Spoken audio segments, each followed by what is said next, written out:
IAS Tukaram Munde साहेब यांचं नाव जर कधी ऐकलं ना तर अधिकारी लोकांची अक्षरशः फाटते. लाचारी करण्या अगोदर ते विचार करतात की आपल्या डिपार्टमेंटमध्ये आता जे काही अधिकारी कार्यरत आहेत ते म्हणजे IAS तुकाराम मुंडे साहेब. आता तर त्यांना महाराष्ट्र राज्याच्या माध्यमातून जे की एक सर्वोच्च मोठं पदही देण्यात आलं आहे. ते पद म्हणजे आता थेट जे की अन्न आणि औषध मंत्रालय खातं जे आहे की कलेक्टर जे तुकाराम मुंडे साहेब यांच्याकडे इथे देण्यात आलं आहे. आणि त्याच्यानंतर त्यांनी असे काही धडाकेबाज निर्णय घेण्यास सुरुवात इथे केलेली आहे की अक्षरशः त्यांनी राजकीय लोकांशी संपर्क असलेल्या लोकांना, बिझनेसमॅन लोकांना देखील आता ते सोडलं नाही. आताच लेटेस्टमध्ये एक न्यूज समोर आला आहे की पतंजली बाबा, पतंजलीचे रामदेव बाबा, पतंजली उद्योग समूहाचे रामदेव बाबा यांच्या तब्बल जे आहे की 73 लाख रुपयाचा जो माल आहे, जो फ्रॉड माल आहे तो त्यांनी जप्त केला आहे. आणि त्यांच्यावरती छाप मारून त्यांचे काही टायमासाठी त्यांचं सर्व काही बिझनेस हप्ते बंद पडले आहे असं तुकाराम मुंडे यांचं सध्याचं कार्य. आता नेमकं ते एवढे आक्रमक का आहे याच्या संदर्भात त्यांचा पूर्ण इतिहास काय, नेमकं त्यांची कहाणी काय, स्टोरी काय, थोडक्यात जाणून घ्या आजच्या व्हिडिओच्या माध्यमातून. नमस्कार मित्रांनो, मी योगेश पाबळे आणि आपण बघत आहात आपलं official YouTube channel Yogesh Pabale. Tukaram Munde sir हे बीड शहराचे रहिवासी आहे, जे महाराष्ट्रामध्ये एक बीड आहे तिथून येतात.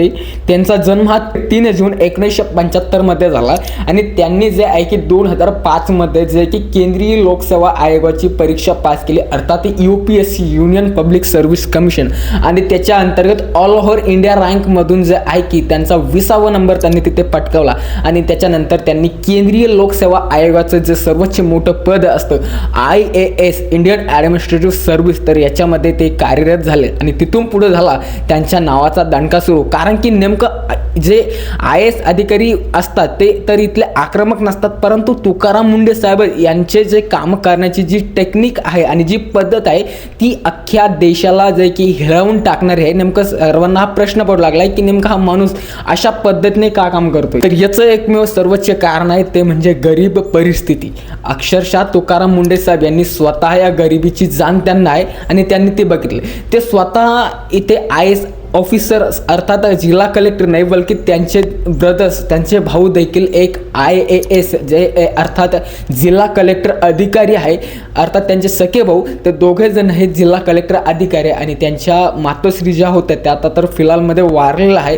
परंतु त्यांनी अक्षरशः एवढ्या गरिबीतून ह्या दोघांनाही शिकवलं होतं. तर याच गरिबीची जाण ठेवून हे दोघेही भाऊ खूप जे आहे की इमानदारीने कामं त्यांची करत असतात. आणि खास करून जे तुकाराम मुंडे साहेब आहेत त्यांच्या तर अक्षरशः 25 बदल्या होऊन गेलाय. नेमकं आतापर्यंत 25 बदल्या ह्या इतिहासामध्ये कोणत्याच अधिकाऱ्याच्या एवढा फास्ट झाला नाही तेवढा तुकाराम मुंडे साहेब यांच्या इथे झालाय. त्याचं कारण काय आहे की ज्या ज्या डिपार्टमेंटमध्ये तुकाराम मुंडे साहेब यांना जे की त्यांचं ट्रान्सफर करण्यात येतं त्या डिपार्टमेंटमधून त्यांनी जे आहे की पूर्ण भ्रष्टाचार बाहेर काढलेला आहे. आणि त्याच्यामध्ये जास्तीत जास्त समावेश असतो तो म्हणजे राजकीय लोकांचा. कारण की जिथे तिथे मोठाले भ्रष्टाचार होतात तिथे तिथे समावेश फक्त राजकीय लोकांचा असतो, त्यांच्या दबावाखाली हे सर्व काही कामे चालू असते. परंतु तुकाराम मुंडे साहेब हे जे असे एकमेव अधिकारी ते कोणत्याही दबावाला, राजकीय दबावाला बळी पडत नाही आणि त्यांचं काम निस्वार्थपणे पूर्णतः इमानदारीने करतात.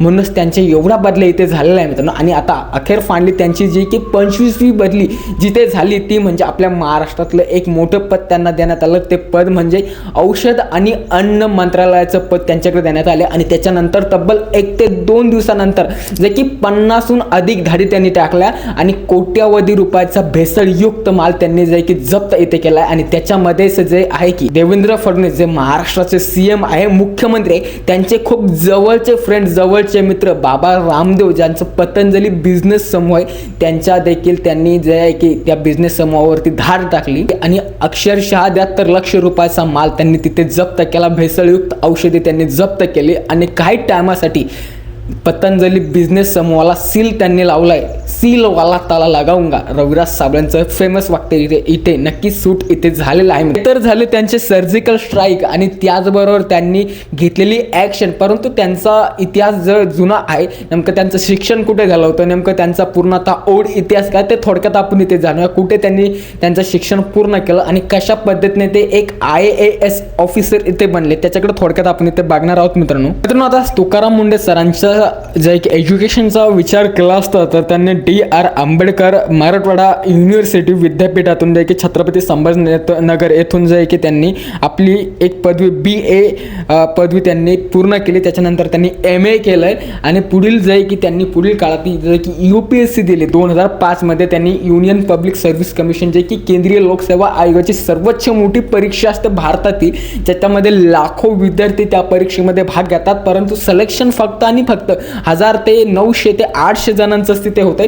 त्याच्यापैकी ऑल ओव्हर इंडिया रँकमधून ते 2005 साली 20वा क्रमांक त्यांनी तिथे पटकावला होता आणि त्याच्यानंतर ते केंद्रीय लोकसेवा आयोगाचे एक मोठे सिव्हिल सर्वंट तिथे बनले होते मित्रांनो. तर असा काही त्यांचा ओल्ड इतिहास आहे. आणि जसं की तुम्हाला मी सुरुवातीला सांगितलंय की तुकाराम मुंडे सर यांचं घराण्याची विचार केला असता तर त्यांचं परिस्थिती खूप हालाकीची होती, खूप जास्त गरीब आणि दुर्मिळ परिस्थितीतून ते या पदापर्यंत आले होते. म्हणून ते या ॲक्शन मोडवरती येतात असंही ते दिसून येऊ लागलंय.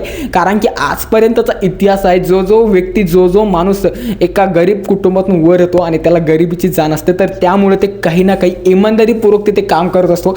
असा तरी सध्याचा इतिहास तुकाराम मुंडे सर यांचा आहे. त्यांचा डंका ऑल ओव्हर महाराष्ट्रातच नव्हे तर पूर्णतः इंडियामध्ये ते वाजलेला आहे. आणि मित्रांनो हसू तर याचं येतं की BJP मध्ये पूर्ण बाबा लोकांना भरण्यात आलेलं आहे. अर्थात जे की पतंजली बाबा, रामदेव बाबा हे देखील BJPचे खूप मोठे सपोर्टर इथे आहे. खास करून मुख्यमंत्र्यांचे खूप मोठे जवळचे फ्रेंडशिप रिलेटिव्ह त्यांचं नातं आहे आणि त्यांच्याच बिझनेस समूहावरती तुकाराम मुंडे IAS यांनी ते धार टाकलेले आहे. तरी खूप मोठे असण्यासारखे. आता येत्या काळातील जर कधी असंच तुकाराम मुंडे साहेब यांनी जे की घोटाळे बाहेर काढत राहिले तर नक्कीच एक ना एक दिवस असा येईल की BJPने महाराष्ट्रात केलेला भ्रष्टाचार, करप्शन नक्कीच बाहेर निघल्याशिवाय राहणार नाही.